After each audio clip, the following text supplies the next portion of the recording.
मध्य प्रदेश के ग्वालियर के थाटीपुर इलाके के तृप्ति नगर में एक परिवार रहता था, जिस परिवार को लोग दुबे फैमिली के नाम से जानते थे। इस परिवार में टोटल 5 सदस्य थे। घर के मुख्य सदस्य का नाम रविदत्त दुबे था, जो कलेक्ट्रेट में क्लर्क की जॉब करते थे और इनकी उम्र तकरीबन 58 साल थी। घर में इनकी बीवी, जिसका नाम भारती दुबे था, एक बड़ी बेटी थी जिसका नाम कृतिका दुबे था और जिसकी उम्र लगभग शादी के लायक हो रही थी। एक छोटी बेटी थी 17 साल की, जिसका नाम सलोनी दुबे था और एक 12 साल का बेटा था जिसका नाम रूपेंद्र दुबे था। अगर बात करें पैसे की, तो इस परिवार के पास पैसे की कोई खास तंगी नहीं थी, क्योंकि पिता की जॉब सरकारी थी और 58 साल की नौकरी में उन्होंने अच्छा खासा पैसा जोड़ लिया था। ग्वालियर के तृप्ति नगर में इनका 2 मंजिला मकान था और सब कुछ बहुत ही अच्छा चल रहा था। अब क्योंकि घर की बड़ी बेटी कृतिका दुबे की उम्र शादी की हो रही थी, तो पिता भिंड निवासी राम मोहन शर्मा के साथ अपनी बेटी कृतिका का रिश्ता तय कर देते हैं। दोनों की धूमधाम से शादी कर दी जाती है। शादी के बाद कृतिका अपने ससुराल में चली जाती है। उसे उम्मीद थी कि अब उसका जीवन अच्छे से कटेगा, लेकिन ऐसा कुछ होता नहीं है। ससुराल में जाने के बाद उसके पति राम मोहन शर्मा का जो व्यवहार है वो कुछ दिन बाद ही बदल जाता है। वो कृतिका को परेशान करना शुरू कर देता है। वो कृतिका से कहता था कि तुम्हारे पिता कलेक्ट्रेट ऑफिस में क्लर्क की नौकरी करते हैं, मुझे भी सरकारी नौकरी चाहिए, मेरी नौकरी लगवाओ। अब ये बात कृतिका अपने पिता रविदत्त दुबे को बताती है। पिता कहते हैं कि ऐसा संभव नहीं है और इसी बात पर जो कृतिका है और उसके पति में अनबन शुरू हो जाती है। कुछ दिनों बाद ही झगड़े इतने बढ़ जाते हैं कि कृतिका अपने ससुराल से तंग होकर अपने मायके वापस आ जाती है। अब कृतिका अपने मायके में ही रहने लगती है। कुछ और दिन का समय ऐसे ही बीत जाता है। तो केस के बारे में बात करने से पहले आप लोगों के लिए एक इंपॉर्टेंट अपडेट है। अक्सर आप में से काफ़ी लोग मुझे पूछते हैं कि सर आप किस तरीके से क्राइम की वीडियोज़ बनाते हैं, स्टोरी कहाँ से लाते हैं, एडिटिंग कैसे करते हैं, थंबनेल कैसे बनाते हैं। तो मैंने अपने सारे सीक्रेट जो है वो 42 मिनट के अंदर 5 वीडियो में रिवील कर दिए हैं। अगर आप ये 5 वीडियो देखना चाहते हैं तो सिंपली आपको हमारे चैनल की मेंबरशिप ज्वाइन कर लेनी है। आप इन वीडियोस को देख पाएंगे और साथ ही आप लोग भी इसी तरह का एक चैनल बनाकर पैसे कमा सकते हैं। अब तारीख आ जाती है 4 अगस्त 2021 की। रविदत्त दुबे शाम को अपनी ड्यूटी से वापस आते हैं। परिवार के साथ तकरीबन 8 बजे के आसपास सभी बैठकर खाना खाते हैं। खाना खाने के बाद कुछ देर टीवी देखकर 10 बजे के आसपास सभी अपने कमरों में सोने के लिए चले जाते हैं। इस परिवार के जो बेडरूम थे वो पहली मंजिल पर थे। रविदत्त दुबे अपने कमरे में जाकर सो जाते हैं। दूसरे कमरे में रविदत्त की पत्नी भारती, उसकी दोनों बेटी और बेटा सोने के लिए चले जाते हैं। अब रात के तकरीबन 2 बजे घर के अंदर से गोली चलने की आवाज़ आती है और ये गोली चलने की आवाज़ सुनकर जो रविदत्त की बीवी है और उसके 3 बच्चे हैं वो जग जाते हैं, लेकिन उनकी इतनी हिम्मत नहीं हो रही थी कि वो अपने कमरे से बाहर निकल कर देख सकें। कुछ देर इंतज़ार करने के बाद घर की बड़ी बेटी कृतिका अपने कमरे से बाहर निकलती है। वो घर की सारी लाइट्स ऑन करती है। घर में से कोई भी दिखाई नहीं देता है। अब वो अपने पिता के कमरे में जाती है और जैसे ही कमरे का दरवाज़ा खोलती है तो उसकी चीख निकल जाती है, क्योंकि उसके पिता के कमरे में बेड पर उसके पिता औंधे मुंह पड़े हुए थे और बेड पर चारों तरफ खून ही खून फैला हुआ था। अब कृतिका की चीख सुनकर कृतिका की मां भारती, छोटी बेटी सलोनी और बेटा रूपेंद्र भी वहां पर आ जाते हैं। जब वो सारे चिल्लाते हैं तो उनका शोर सुनकर पड़ोसी भी इकट्ठा हो जाते हैं और कुछ देर के बाद पड़ोसी भी उनके घर में आ जाते हैं। सभी देखते हैं कि रविदत्त दुबे अपने बेड पर औंधे मुंह पड़े हुए हैं। देखने से लग रहा था कि उनके पेट में किसी ने गोली मारी थी, जिस कारण से उनकी मौत हो गई थी। उनकी सांसें भी नहीं चल रही थी और ऐसे ही देखते देखते पड़ोसियों का तांता उनके घर में लग जाता है। वहीं से कोई पुलिस को भी कॉल कर देता है। आधे घंटे के बाद पुलिस की टीम वहां पर आती है। मौका वारदात पर छानबीन शुरू कर दी जाती है। पड़ोसियों को वहां से हटाया जाता है। अब क्योंकि ये सीधा सीधा एक हत्या का मामला नज़र आ रहा था, रविदत्त को किसी ने गोली मारी थी, तो इसलिए यहाँ पर फोरेंसिक टीम और डॉग स्क्वाड की टीम को भी बुला लिया जाता है और सुबह होते होते यहाँ पर ग्वालियर के बड़े अधिकारी भी आ जाते हैं। अब क्योंकि रविदत्त दुबे एक पैसे वाले व्यक्ति थे, तो शुरुआत में पुलिस को लगता है कि हो सकता है कि घर में कोई चोरी करने के लिए घुसा हो और रविदत्त उनके सामने आ गए, इसलिए रविदत्त को गोली मार दी। पुलिस इसी दिशा में अपनी छानबीन शुरू करती है। फॉरेंसिक टीम घर की बारीकी से जाँच करती है तो घर में किसी के भी फोर्स एंट्री से घुसने के कोई निशान नहीं मिलते हैं, क्योंकि अगर बाहर से कोई चोरी करने के लिए आया होगा तो जाहिर सी बात है उसने दरवाजे को लॉक को या फिर खिड़की के लॉक को तोड़ा होगा, लेकिन ऐसा कोई भी निशान घर में नहीं मिलता है, जिससे पुलिस की पहली थ्योरी फेल हो जाती है कि ये कोई चोरी या लूटपाट का मामला है। उसके बाद पुलिस अपने दूसरे एंगल में छानबीन करती है कि हो सकता है किसी के साथ इनकी दुश्मनी हो और उसने इनकी हत्या की हो। लेकिन सवाल यहाँ पर तभी भी यही था कि घर में केवल 5 लोग मौजूद थे, रविदत्त के अलावा उनकी बीवी, 2 बेटी और एक बेटा। बाहर से अंदर कोई आया नहीं, क्योंकि कोई भी फोर्स एंट्री के निशान नहीं थे। मेन डोर बंद था। जिस वक्त पड़ोसी घर में आए तब भी कोई नहीं था। परिवार वालों से पूछताछ की गई, क्या उन्होंने किसी को घर में घुसते हुए या बाहर निकलते हुए देखा, तो ऐसा भी किसी ने नहीं देखा था।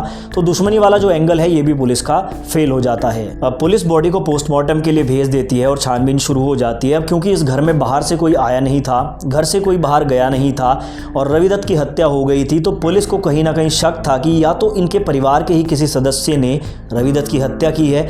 लेकिन परिवार में बीवी और बच्चों के अलावा कोई था नहीं, उन पर शक नहीं किया जा सकता था। इसीलिए पुलिस ये मानकर चलती है कि हो सकता है कि रवि दत्त ने खुदकुशी की हो, क्योंकि गोली काफ़ी करीब से चलाई गई थी। हो सकता है किसी प्रेशर के चलते रवि दत्त ने अपना जीवन लीला समाप्त कर ली हो। पुलिस इसी थ्योरी को सही मानकर परिवार को भी ये बता देती है। परिवार भी कुछ हद तक इस बात को मान लेता है, लेकिन इस कहानी में फिर एक ट्विस्ट ये आता है कि अगर रवि दत्त ने खुद अपने हाथों से अपने ऊपर गोली चलाई है तो मर्डर का वो वेपन कहाँ है। यानी कि फॉरेंसिक टीम को उस पूरे घर में से कोई भी बंदूक पिस्टल नहीं मिली थी। तो ये जो सुसाइड वाली थ्योरी थी ये भी पुलिस की फेल हो जाती है। अब पुलिस ने रवि दत्त दुबे के ऑफिस के लोगों से भी बातचीत की। उन्होंने बताया कि रवि दत्त काफ़ी जिंदा दिल इंसान थे, उन्हें किसी प्रकार का कोई प्रेशर नहीं था, तो खुदकुशी तो वो कभी कर ही नहीं सकते। यानी कि सारी तफ्तीश होने के बाद घूम फिर कर जो शक था वो परिवार के बाकी 4 सदस्यों के ऊपर ही आ रहा था, जिसमें रवि दत्त की बीवी भारती, बड़ी बेटी कृतिका, छोटी बेटी सलोनी और 12 साल का बेटा रुपेंद्र था। अब पुलिस को ये तो मालूम चल गया था कि ये कोई खुदकुशी का केस नहीं है, ये एक पूरा प्री प्लान मर्डर है और इस मर्डर में कोई ना कोई घर का व्यक्ति ही शामिल है। और इसी के चलते पुलिस इस परिवार पर नज़र रखना शुरू कर देती है। सबसे पहले रवि दत्त की बीवी भारती पर नज़र रखी जाती है। उसके बारे में आस पड़ोस में लोगों से पूछताछ की जाती है, क्या किसी के साथ कोई अवैध संबंध तो नहीं है, क्योंकि अक्सर ऐसा देखा जाता है कि बीवी का किसी के अवैध संबंध के चलते वो अपने पति को मार देती है। और इस तफ्तीश में जब पुलिस गहराई में जाती है तो उन्हें भारती के खिलाफ कोई भी एविडेंस नहीं मिलता है। उन्हें हर जगह से यही मालूम चलता है कि रवि दत्त की बीवी भारती एक बहुत ही अच्छी लेडी थी, उसका किसी से कोई ऐसा संबंध नहीं है और वो किसी भी हाल में अपनी पति की हत्या नहीं कर सकती। यानी कि यहाँ पर रवि दत्त की जो पत्नी है भारती, उसको पुलिस की तरफ से क्लीन चिट मिल जाती है। पत्नी को क्लीन चिट मिलने के बाद पुलिस का जो शक है वो घर की बड़ी बेटी कृतिका दुबे की तरफ आ जाता है।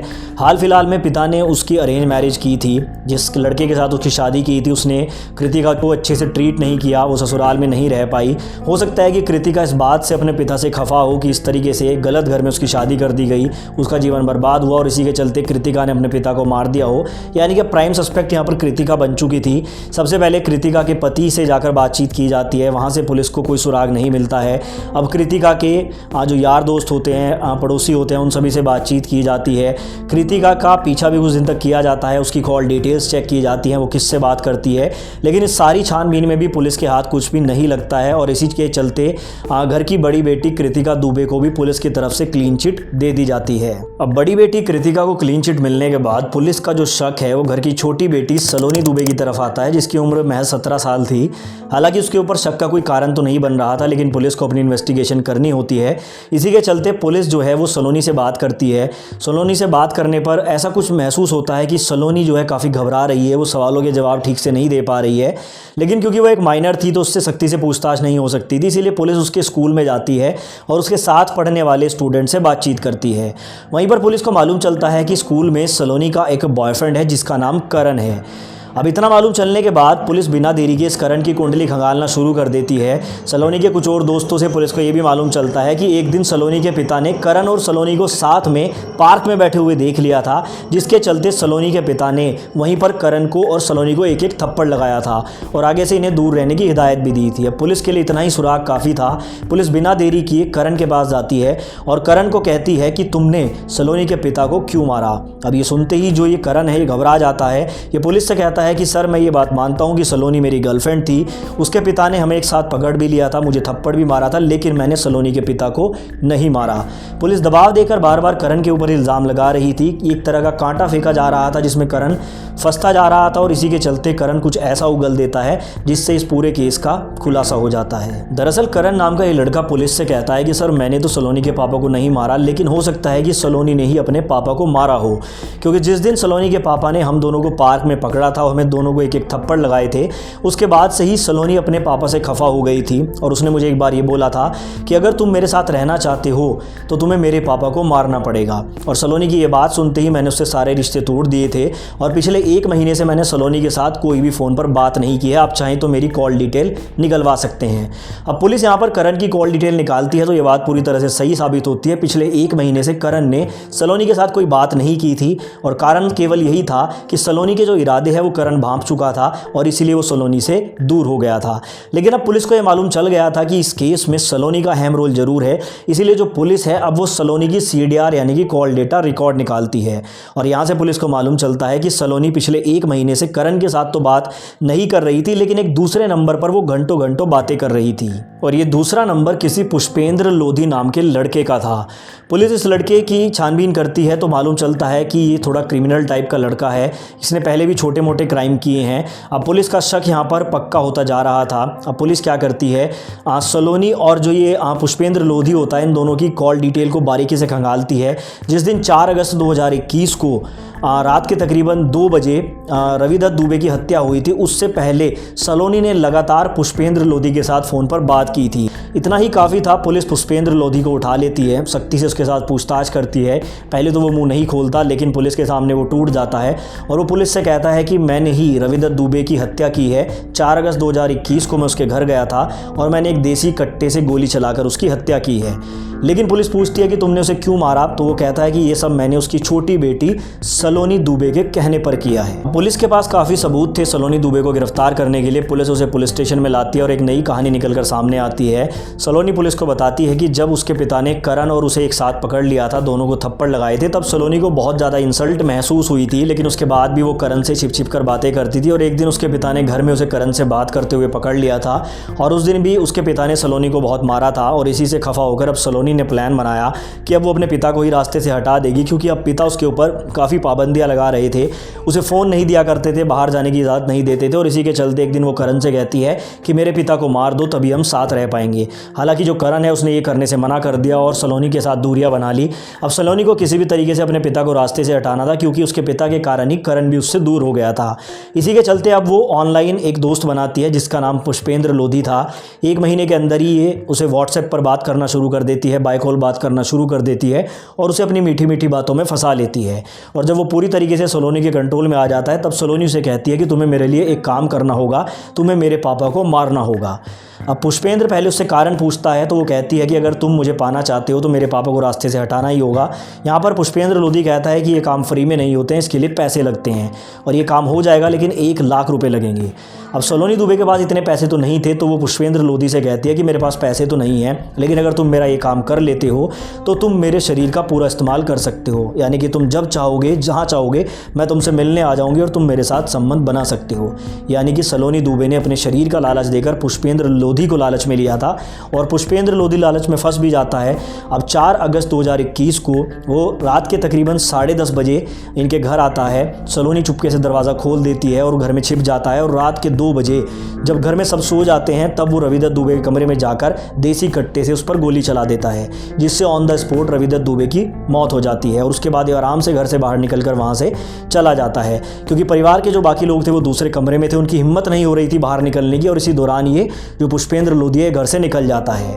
अब सारी कहानी का खुलासा हो गया था। ये कहानी जानने के बाद इस परिवार के आसपास रहने वाले लोग भी हैरान थे, क्योंकि किसी को भी ऐसी उम्मीद नहीं थी। हालांकि अब ये पुष्पेंद्र लोधी और जो ये सलोनी दुबे है, दोनों पुलिस की हिरासत में हैं, दोनों जेल में हैं। अब इस वाक़ये होने के कुछ दिन बाद जो रविदत्त दुबे की पत्नी थी बाहर थी, वो भी अपनी जीवन लीला समाप्त कर लेती है, क्योंकि वो सदमे को बर्दाश्त नहीं कर पाई थी। यानी कि घर की छोटी बेटी सलोनी दुबे के कारण 1 नहीं बल्कि 2 जाने गई थी। उसके पिता तो चले ही गए, साथ में उसकी माँ भी चली गई, उसे खुद जेल में रहना पड़ेगा और उसकी बड़ी बहन और भाई वो दोनों अनाथ हो गए। तो एक छोटी की गलती की वजह से ये पूरा परिवार बर्बाद हो गया। कभी भी जीवन में कोई ऐसा कदम उठाने से पहले आपको 100 बार सोचना चाहिए। आपकी इस बारे में क्या राय है, कमेंट बॉक्स में जरूर बताएं।